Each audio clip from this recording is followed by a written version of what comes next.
Pada malam kelam di penghujung bulan September tahun 1965, tanah air terguncang oleh sebuah peristiwa yang mengubah arah sejarah bangsa.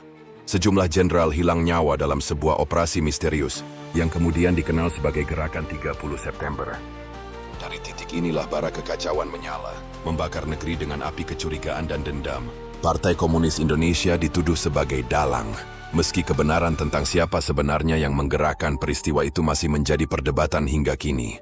Dalam pusaran politik yang syarat intrik, ketegangan antara militer, kelompok politik, serta bayang-bayang perang dingin menjadikan negeri ini medan perebutan kuasa. Tidak lama berselang, gelombang kekerasan pun menjalar dari desa ke desa, dari kota ke kota.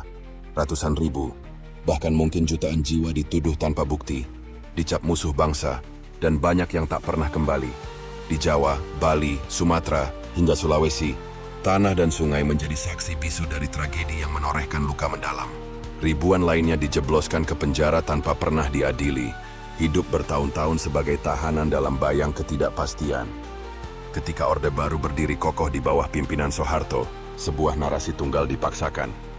Buku pelajaran, media, hingga film propaganda dijadikan alat untuk menanamkan keyakinan bahwa hanya ada satu kebenaran, bahwa PKI adalah pengkhianat. Suara-suara korban dibungkam, cerita keluarga yang kehilangan ditutup rapat, dan generasi demi generasi tumbuh dengan kisah yang telah disusun sepihak. Namun sejarah tidak bisa dikubur selamanya. Seiring runtuhnya Orde Baru pada tahun 1998, tabir kebenaran mulai terbuka.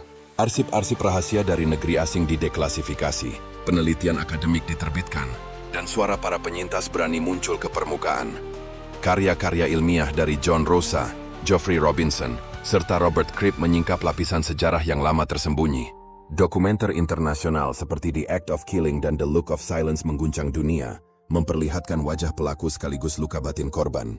Tribunal Rakyat dan laporan-laporan organisasi hak asasi manusia menyebut peristiwa ini sebagai kejahatan kemanusiaan. Mereka menyerukan pengakuan, pemulihan, dan rekonsiliasi.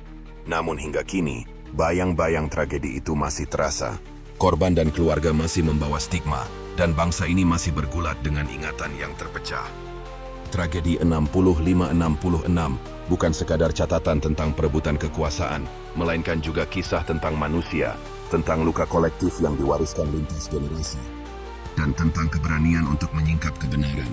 Sejarah ini mengajarkan bahwa sebuah bangsa hanya dapat melangkah maju bila berani menatap masa lalunya sendiri, bukan untuk terjebak di dalamnya, melainkan untuk memastikan tragedi serupa tidak terulang kembali.